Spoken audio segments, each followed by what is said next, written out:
Levelling season 4 episode 1 start होता है और हमें दिखता है कि चेयरमैन अपने ऑफिस में बैठे होते हैं और वो अपनी हेल्थ के बारे में सोच रहे होते हैं, जो कि काम की वजह से बिगड़ती जा रही थी। वो ये सब सोच ही रहे होते हैं, तभी उन्हें कुछ अजीब सा सेंस होता है और हमें दिखाई देता है कि वहां पे फ्रॉस्ट मोनार्च आ चुका था। चेयरमैन उसे देख के काफी शॉक हो जाते हैं। वो सोचते हैं यह अचानक कैसे आ गया, मुझे कुछ सेंस क्यों नहीं हुआ।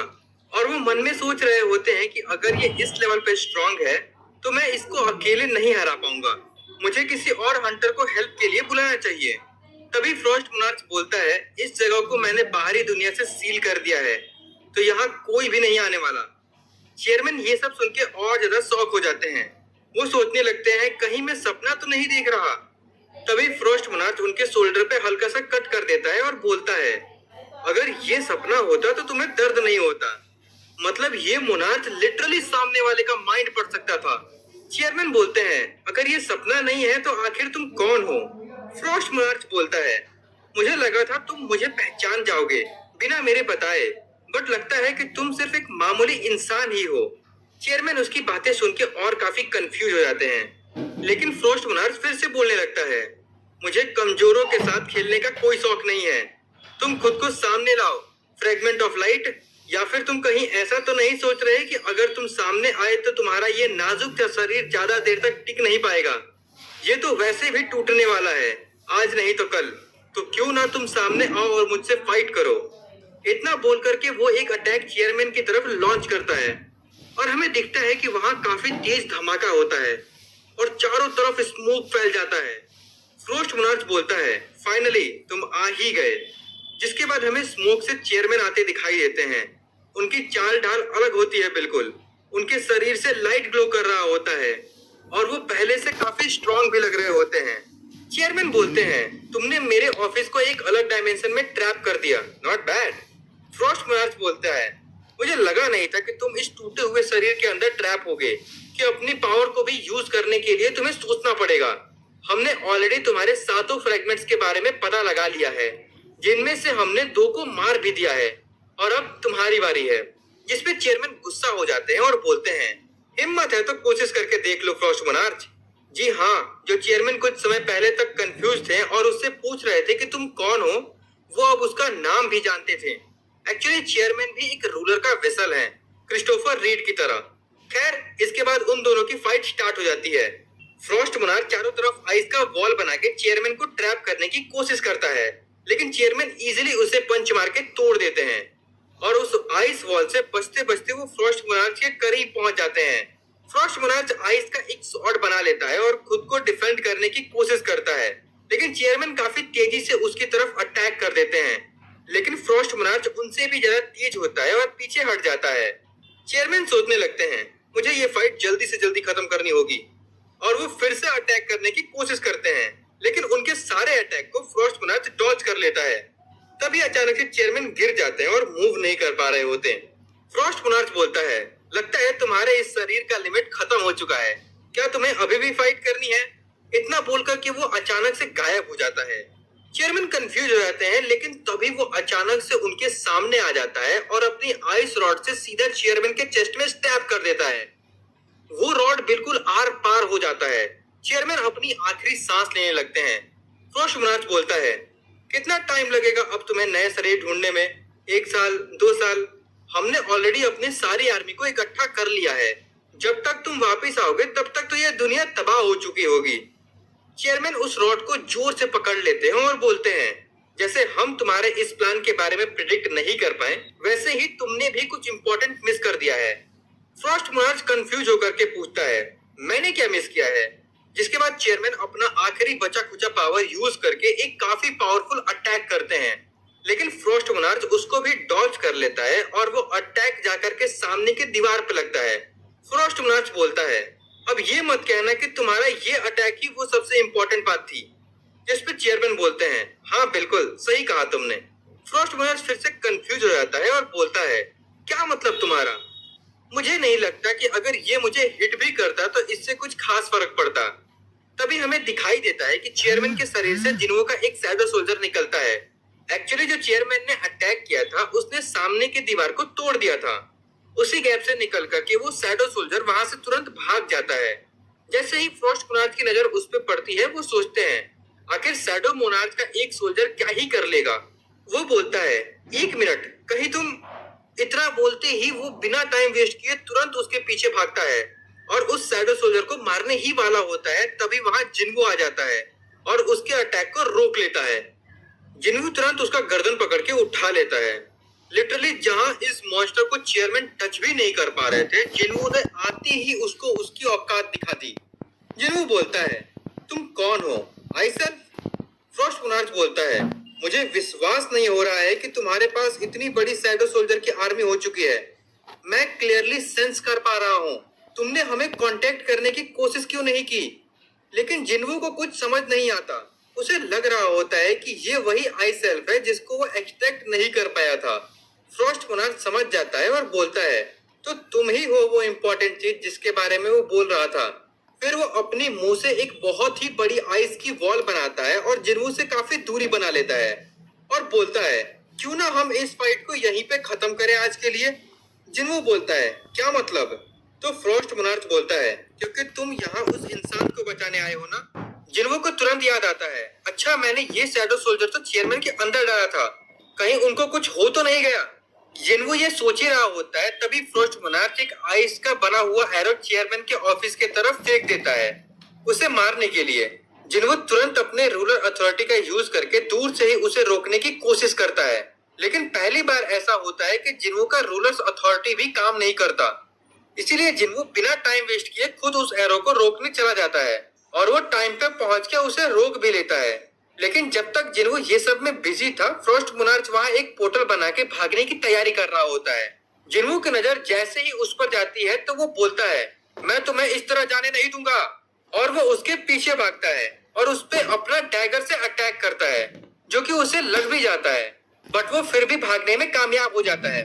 भागने से पहले वो जिन्वो से बोलता है, तुम सिर्फ एक शैडो मोनार्च के वेसल हो, फिर भी तुम में इतनी हिम्मत कि तुमने मुझे घायल किया। मैं ये कभी नहीं भूलूंगा। मैं फिर से आऊंगा तुमसे फाइट करने। फिलहाल के लिए तुम उस अधमरे इंसान को मेरी तरफ से गिफ्ट समझो, अपनी शैडो आर्मी में ऐड करने के लिए। इतना कह करके वो वहां से चला जाता है। जिन्वो उसे मार नहीं पाया तो काफी गुस्से में होता है। एक्चुअली जिन्वो जिसके अंदर भी शैडो सोल्जर डालता है तो उसके आसपास थोड़ा सा भी खतरा होता है तो जिन्वो को तुरंत पता चल जाता है। लेकिन इस बार चेयरमैन की हालत इतनी खराब हो गई पर फिर भी जिन्वो को पता नहीं चला। ऐसा इसलिए हुआ क्योंकि फ्रॉस्ट मोनार्च ने चेयरमैन को एक अलग ही डायमेंशन में ट्रैप कर दिया था। इसीलिए जैसे ही वो शैडो सोल्जर ऑफिस से बाहर निकला, जिन्वो को पता चल गया और वो तुरंत शैडो एक्सचेंज करके आ गया। बट अब काफी देर हो चुकी थी। जिन्वो देखता है कि चेयरमैन बिल्कुल खून से लथपथ पड़े हैं। वो तुरंत बेरू को बुला करके उन्हें हील करने के लिए बोलता है।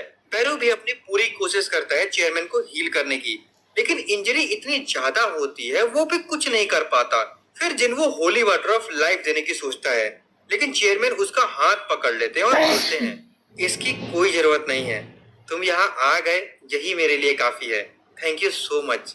मैं इतना ज्यादा डैमेज ले चुका हूँ कि मुझे अब कुछ भी हील नहीं कर सकता। मैं बहुत थैंकफुल हूँ कि तुम इतने पावरफुल हंटर हो। ये गेट्स और डंजन्स उनके लिए कभी नहीं थे, बल्कि ये हमें प्रोटेक्ट करने के लिए थे। एक दिन ऐसा समय आएगा जब तुम्हें दो साइड में से एक साइड चूज करना होगा। तो मैं रिक्वेस्ट करता हूँ कि प्लीज ह्यूमैनिटी का साइड चूज करना। ये सब बोलते बोलते चेयरमैन की आंखों से आंसू बह रहे होते हैं। वो ढंग से बोल भी नहीं पा रहे होते हैं। फिर भी वो बोलते हैं, मैं हमेशा से तुम जैसे यंग और टैलेंटेड हंटर के साथ मिलकर फाइट करना चाहता था, बट अफसोस इस शरीर के साथ ये पॉसिबल नहीं था। लेकिन फिर भी मुझे कोई रिग्रेट नहीं है, क्योंकि मैं पूरे भरोसे के साथ ये तुम पर छोड़ के जा सकता हूँ। और इतना बोलते ही उनकी आंखें बंद होने लगती है। जिन्वो की भी आंखें नम हो जाती हैं। चेयरमैन अपने आखिरी वर्ड्स बोलते हैं, थैंक यू वेरी मच। और इसी के साथ वो अपना दम तोड़ देते हैं। उनके मरते ही बैरियर टूट जाता है और आसपास की चीजें जैसे थम सी जाती हैं। जिन्वो काफी ज्यादा टूट जाता है। वहां चारों तरफ सन्नाटा हो जाता है और फिर तेज बारिश स्टार्ट हो जाती है, जैसे आसमान भी रो पड़ा हो। और वो बारिश अगले दिन तक कंटिन्यू होते रहती है। अगले दिन न्यूज चैनल्स पर भी सिर्फ दो हंटर्स के बारे में बात हो रहा होता है। एक तो चेयरमैन और दूसरा ब्राजील का एक एस रैंक हंटर, जिसकी डेड बॉडी नदी के किनारे पाई गई है। वो भी एक रूलर वेसल था। इसके बाद हमें दिखाई देता है कि अब चेयरमैन का फ्यूनरल हो रहा था, जिसमें जिन्हों के साथ जिनचुल भी होता है और वहां भी बारिश हो रहा होता है। जिनचुल भी काफी ज्यादा टूट चुका होता है क्योंकि चेयरमैन के सबसे नजदीक वही था। वो जिन्हों से बोलता है, मेरी कल ही चेयरमैन से बात हुई थी, वो बहुत एक्साइटेड थे और मुझे जल्द ही वापस कोरिया बुला रहे थे, और आज ये। इतना बोल करके वो फूट फूट कर रोने लगता है और जिन्हों को थैंक यू बोलता है कि तुमने पूरी कोशिश की उन्हें प्रोटेक्ट करने की। जिन्हों बोलता है, नहीं, मैं उसे जान से मार दूंगा, ये मैं यहाँ कसम खाता हूँ कि उस मॉन्स्टर को मैं जिंदा नहीं छोड़ूंगा। इतना कहते ही उसके आंखों से भी आंसू बहने लगते हैं। अब इसके बाद सीन शिफ्ट होता है एक सुनसान गुफा में, जहाँ हमें सारे के सारे मोनार्च एक साथ दिखाई देते हैं। उनमें से फ्रोस्ट मोनार्च बोलता है कि शैडो मोनार्च भी पृथ्वी पर है। तुमने तो कहा था कि पूरे वर्ल्ड में ऐसा कोई भी वेसल ही नहीं है जो उसके जैसे पावरफुल बीइंग को कंटेन कर सके, और यही सेम रीजन की वजह से हमारे ड्रैगन किंग भी अर्थ पे नहीं रह सकते। फ्रॉस्ट मोनार्च बोलता है, मैं अपनी आंखों से देख के आ रहा हूँ, वो फ्रेगमेंट ऑफ लाइट यानी सारे रूलर से कई ज्यादा खतरा है हमारे लिए, इसलिए हमें साथ मिलकर उससे फाइट करना चाहिए। तभी वहां एक और मोनार्च बोलता है, उसके साथ फाइट करना मतलब सुसाइड करना है। तुम्हारा ओपोनेंट कोई मामूली नहीं है, वो सारे 9 मोनार्च में से सबसे स्ट्रॉन्गेस्ट है। हमें ड्रैगन किंग यानी मोनार्च ऑफ डिस्ट्रक्शन के वापस लौटने का वेट करना चाहिए। लेकिन फ्रोस्ट मोनार्च को ये मंजूर नहीं था। वो बोलता है, हम भी तो मोनार्च हैं, फिर भी हम ड्रैगन किंग का क्यों वेट करें? शैडो मोनार्च को डिफीट करने का इससे अच्छा मौका नहीं होगा। जब तक वो ह्यूमन फॉर्म में है हम उसे आसानी से हरा देंगे। ये सुनने के बाद मोनार्च ऑफ आयरन बॉडी बोलता है, मुझे इन सब में नहीं पड़ना है। वहाँ एक और मोनार्च बोलता है, मुझे भी इतनी जल्दी मरने का शौक नहीं है, और वो दोनों वहाँ से चले जाते हैं। तभी बीस्ट मोनार्च बोलता है, सबके सब डरपोक है साले। वो फ्रोस्ट मोनार्च से पूछता है, इस बात का क्या प्रूफ है कि शैडो मोनार्च अभी भी ह्यूमन फॉर्म में है? फ्रोस्ट मोनार्च बोलता है, उसने अपने डैगर पे पॉइजन लगाया था, जो कि रियल शैडो मोनार्च यानी एशबॉर्न कभी नहीं करता। तभी मोनार्च ऑफ प्लेग बोलता है, अगर शैडो मोनार्च का उस बॉडी पे फुल कंट्रोल होता तो उसे ये सब ट्रिक करने की कोई जरूरत ही नहीं पड़ती।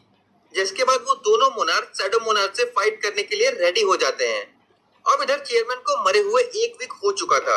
हंटर एसोसिएशन वाले मीटिंग कर रहे होते हैं कि नेक्स्ट चेयरमैन किसको बनाया जाए। कुछ लोग कह रहे होते हैं कि हमें एस रैंक हंटर हायर करना चाहिए। सभी लोग अपना अपना सजेशन देते हैं, लेकिन लास्ट में वो लोग डिसाइड करते हैं कि क्यों ना जिनचिल को नेक्स्ट चेयरमैन बनाया जाए, क्योंकि वो पिछले चेयरमैन के काफी क्लोज था और उसे सारे कामों का एक्सपीरियंस भी है, तो उससे बेटर और कोई हो ही नहीं सकता। हालांकि जिनचिल अग्री नहीं करता इस डिसीजन पे, लेकिन सभी लोग उसे मोटिवेट करके मना लेते हैं। इसके बाद सीन शिफ्ट होता है अमेरिका में, जहाँ थॉमस एंड्रे और उसकी मैनेजर अपने ऑफिस के बेसमेंट में जा रहे होते हैं। उसकी मैनेजर बोलती है, आप सच में इस चीज को गिफ्ट देने वाले हो क्या? थॉमस बोलता है, क्यों नहीं। एक्चुअली लास्ट एपिसोड में थॉमस ने जिन्वू को डिनर पे इनवाइट किया था और बोला था कि अगर उसे कोई गिफ्ट चाहिए हो तो बता दे। तो जिन्वू ने एक डैगर मांगा था, तो थॉमस एक बहुत ही रेयर डैगर देने वाला था, जो कि पूरे वर्ल्ड में सिर्फ एक ही पेयर है। उसकी मैनेजर बार बार बोलती है, ये काफी रेयर आइटम है, आपको नहीं देना चाहिए। बट थॉमस कहाँ सुनने वाला था। वो बोलता है, रेयर है इसीलिए तो दे रहा हूँ, वैसे भी मैं टाइगर यूज नहीं करता, तो इतनी अच्छी चीज को वेस्ट करने से बेटर है किसी को गिफ्ट कर दूं। अब कुछ दिनों के बाद हमें दिखाई देता है कि आजिन गिल्ड के ऑफिस के बाहर रिपोर्टर्स की भीड़ लगी होती है, क्योंकि वहां थॉमस एंड्रे आया था जिन्वो से मिलने के लिए। थॉमस के साथ साथ वहां एक और एस रैंक हंटर भी आया था जर्मनी से। उसे भी जिन्वो से कुछ काम होता है, लेकिन फिलहाल जिन्वो ऑफिस में नहीं होता। जिन्हो और बाकी गिल्ड मेंबर की हालत खराब हो रही होती है, क्योंकि वो लोग पिछले 2 घंटे से वेट कर रहे होते हैं। जिन्हो को बार बार कॉल लगाने की कोशिश करता है, लेकिन कोई रिस्पॉन्स नहीं आता। तभी जिन्हो वहां आ जाता है। जिन्हो को देख करके जिन्हो और बाकी के मेंबर्स लिटरली रो देते हैं, मतलब खुशी के आंसू कि फाइनली तुम आ ही गए। जिन्हो पूछता है, तुम कॉल क्यों नहीं उठा रहे थे? जिन्हो बताता है, मैं थोड़ा बिजी था। जिन्हो बोलता है, तुम किसी दिन मुझे मरवाओगे। फिर वो पूछता है, वैसे तुम्हारे कपड़े इतने गंदे क्यों हैं? जिन्हो बोलता है, मैं आसपास के डंजन गेट्स को क्लियर कर रहा था। आजकल गेट्स की संख्या बढ़ गई है, तो किसी न किसी को तो क्लियर करना होगा। फिर जिन्हो थॉमस से मिलता है। जिन्हो पूछता है, तो कैसे आना हुआ? थॉमस बोलता है, मैंने प्रॉमिस किया था कि जब मेरा हाथ हील हो जाएगा तो हम लोग लंच करेंगे साथ में, और मैं तुम्हारे लिए एक गिफ्ट भी लाया हूँ। क्यों ना हम कहीं कंफर्टेबल जगह पे चल करके बात करें। वैसे भी वो गिफ्ट थोड़ा डेंजरस है, यहाँ पे नहीं दे सकता। बेचारा जिन्हों सोच रहा होता है ये डेंजरस आइटम कहीं बॉम्ब तो नहीं है। तभी पीछे से वो जर्मनी वाला हंटर अपना इंट्रोडक्शन देता है और बोलता है, मैं भी साथ चलता हूँ, मुझे भी कुछ इम्पोर्टेंट काम है। लेकिन थॉमस बोलता है, तुम्हें किसने इनवाइट किया? वो बोलता है, मैं भी यहाँ पिछले 2 घंटे से वेट कर रहा हूँ, तो मैं भी हंटर जिन्हों से मिलना डिजर्व करता हूँ। थॉमस बोलता है, नहीं, तुम हमारे साथ नहीं आ सकते, हमें कुछ टॉप सीक्रेट बात करनी है। बेचारा वो हंटर कुछ बोल भी नहीं पाता थॉमस को। इसके बाद जिन्हो और थॉमस लंच के लिए एक रेस्टोरेंट में जाते हैं। थॉमस बोलता है, तुम्हें पता नहीं मैं कितने समय से इस मोमेंट का वेट कर रहा था। और बिना देर किए वो जिन्हो को उसका गिफ्ट दिखाता है। जिन्हो जैसे ही वो डैगर देखता है वो समझ जाता है और पूछता है, क्या ये कामिस का है? मतलब कामिस के रिमेन से बना हुआ डैगर। एक्चुअली जब थॉमस ने कामिस से फाइट किया था तो उसे मारने के बाद उसके सबसे बड़े वाले दांतों को उखाड़ लिया था और उसी से ये डैगर बनवाया था। जिन्हो जैसे ही वो डैगर उठाता है उसके सारे डिटेल्स उसके सामने आ जाते हैं। जिन्हो ये देख के हैरान हो जाता है कि उस डैगर का अटैक डैमेज 1500 था। इससे पहले जो डैगर वो यूज करता था वो डीमन किंग का था, लेकिन उसके कंपैरिजन में ये कुछ भी नहीं था। डीमन किंग के डैगर्स का अटैक डैमेज सिर्फ 220 था। ये डैगर जिन्हो के मैजिक पावर के साथ रिएक्ट भी करता था, जो उससे और भी ज्यादा डेडली बना रहा था। जिन्हो इस गिफ्ट से काफी इम्प्रेस हो जाता है। वो थॉमस से पूछता है, क्या सच में मैं इसे फ्री में रख सकता हूँ? थॉमस बोलता है, किसने कहा कि ये फ्री में है? तुमने मुझे और मेरे गिल्ड को जान से ना मारने के बदले में तो ये कुछ भी नहीं है। वो दोनों बात कर ही रहे होते हैं कि तभी दोनों को एक साथ एक स्ट्रॉन्ग मैजिकल पावर फील होती है। वो तुरंत भाग के ऑफिस के बाहर जाते हैं। वो देखते हैं कि आसमान में एक बहुत ही बड़ा गेट खुला है। वो गेट इतना ज्यादा बड़ा होता है कि थॉमस एंड्रे भी शॉक हो जाता है। वो बोलता है कि मैंने आज तक इतना बड़ा गेट नहीं देखा। इवन जिस गेट से कामिस आया था उससे भी ये कई गुना ज्यादा बड़ा गेट है। पता नहीं इस बार किस लेवल के मॉन्स्टर आने वाले हैं। सड़क पे सभी लोग उस गेट की फोटो और वीडियो बना रहे होते हैं। ये न्यूज तुरंत पूरी दुनिया में आग की तरफ फैल जाती है। अमेरिकन हंटर एसोसिएशन वाले भी बात कर रहे होते हैं कि काफी टाइम से कोरिया के आसमान में मैजिकल पावर डिटेक्ट हो रही थी। तो ये तो अभी शुरुआत है। पूरे वर्ल्ड में इस तरह के गेट्स खुलने वाले हैं। जैसे कि हंटर गिल्ड कॉन्फ्रेंस में भी बताया गया था कि पूरे वर्ल्ड में ऐसे 9 जगह हैं जिनमें से एक कोरिया भी था। इधर हमें दिखाई देता है कि जिन्हो काइजल पे सवार होकर के उस गेट के नजदीक जाता है और उसके अंदर एंटर करने की कोशिश करता है, लेकिन वो उस गेट के अंदर नहीं जा पा रहा था। ऐसा पहली बार हो रहा था। जिन्हो सोचता है कि ऐसा लग रहा है कि जैसे कोई बैरियर हो। अगर ये नॉर्मल बैरियर होता तो मैं कब का तोड़ चुका होता, लेकिन पता नहीं क्यों इस बार मैं एंटर नहीं कर पा रहा हूँ। इस बार का गेट काफी अलग है। कहीं इस बार मॉन्स्टर भी तो अलग नहीं होने वाले? तभी उसे जिंचुर का कॉल आता है। जिन्हो पूछता है, तुमने पता लगाया जो मैंने बोला था? जिंचुर बोलता है, हाँ, मैंने हंटर एसोसिएशन को सैटेलाइट से चेक करने बोला था, लेकिन और कहीं भी ऐसा गेट नहीं खुला है, सिर्फ कोरिया में ही है। गेट खुले अब 3 घंटे हो चुके थे। हमें दिखता है कि जिन्हो हंटर एसोसिएशन के जिम में होता है और वो बेरू के साथ फाइट कर रहा होता है, मतलब प्रैक्टिस कर रहा होता है, ताकि जब वो गेट खुले और उसके अंदर से जैसे भी मॉन्स्टर आए जिन्हो उनसे फाइट करने के लिए रेडी रहे। हालांकि जिन्हो इतना ज्यादा स्ट्रांग हो चुका था कि उसके सामने बेरू टिक नहीं पा रहा था, जबकि बेरू का रैंक जनरल रैंक और लेवल मैक्सिमम था। खैर जिन्हो फिर भी बहुत देर तक प्रैक्टिस करता है। प्रैक्टिस के बाद जिम का हाल काफी बुरा हो जाता है, तो जिंचुर फोन करके जिन्हो को सुना रहा होता है। लेकिन जिन्हो बेरू से छुपकर धीरे धीरे बोलता है, तुम चिंता मत करो, मेरे पास 300 एंट सोल्जर हैं, अभी उनको काम पे लगा करके ठीक करवा देता हूँ सब कुछ। अब इधर हमें थॉमस एंड्रे भी दिखाई देता है, जो कि अमेरिका वापस जाने का प्लान कैंसिल कर देता है। उसकी मैनेजर बोलती है कि हंटर एसोसिएशन वाले चिंता कर रहे हैं और आपको जल्दी बुला रहे हैं। थॉमस बोलता है, मेरी चिंता? मुझे नहीं लगता कि हंटर जिन्हो के कंट्री से ज्यादा सेफ कोई जगह हो सकती है इस दुनिया में। और वैसे भी मुझे देखना है कि ये गेट ह्यूमैनिटी का अंत लेकर के आया है या एक नई शुरुआत है। इसके बाद हमें जिन्हो दिखाई देता है, जो कि बिल्डिंग के छत पर बैठा होता है और वो अभी भी चेयरमैन का कातिल फ्रॉस्ट मार्च को ढूंढ रहा होता है, लेकिन वो फिर भी उसे सेंस नहीं कर पा रहा था।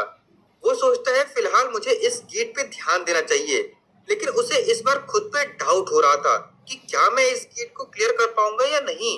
वो अपना फोन निकालता है और सोचता है, अगर ये मेरा आखिरी मिशन हुआ तो मुझे किसको कॉल करना चाहिए? तभी उसे हंटर चा का नंबर दिखाई देता है और वो उसे कॉल करता है। कुछ देर बाद हमें जिन्वो और हंटर चा एक अम्यूजमेंट पार्क में दिखाई देते हैं।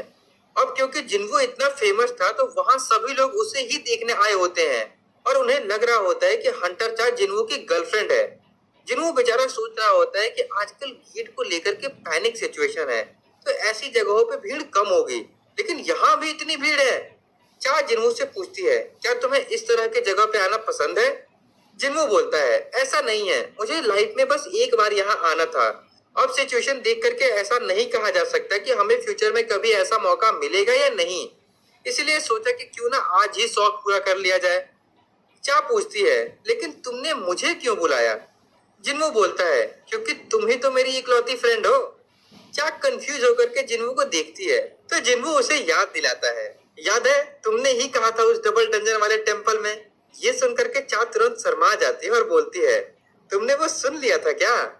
हमें दिखाई देता है कि जिन्वो के सारे फैंस उसके साथ फोटो खिंचवाने के लिए पागल हो रहे थे, लेकिन जिन्वो के शैडो सोल्जर्स उन्हें रोके हुए थे। फिर जिन्वो और चा साथ में रोलर कोस्टर राइड करते हैं और अलग अलग तरह की एक्टिविटी भी एक्सप्लोर करते हैं। उसके बाद दोनों लंच के लिए जाते हैं। जिन्वो पूछता है, तुम कहीं बोर तो नहीं हो रही हो? चा बोलती है, नहीं बिल्कुल नहीं, मुझे बहुत मजा आ रहा है। जिन्वो बोलता है, बट ये सब राइड्स हम जैसे एस रैंक हंटर्स के लिए थोड़ा स्लो और बोरिंग तो था। मैं भी मानता हूँ, क्यों ना मैं तुम्हें इससे भी ज्यादा इंटरेस्टिंग राइड करवाऊं? नहीं नहीं, आप लोग जो सोच रहे हो वो नहीं है। हमें दिखाई देता है कि जिन्वो और चा काइजर पे सवार होकर के आसमान की ऊंचाइयों में उड़ते हुए मस्त सनसेट का व्यू ले रहे होते हैं। चा को भी ये व्यू बहुत पसंद आता है। वो बोलती है कि जब तुम ये सब कर सकते हो तो हमें अम्यूजमेंट पार्क जाने की क्या जरूरत थी? जिन्वो बोलता है कि अम्यूजमेंट पार्क में एक गेट खुला था जिनमें से मेरे डैड हमेशा के लिए गायब हो गए थे, इसीलिए मुझे वहां लाइफ में एक बार जाना था। चा बोलती है, थैंक यू, मुझे कभी सही से तुम्हें थैंक यू बोलने का मौका ही नहीं मिला। तुम हमेशा से मेरी हेल्प करते आए हो।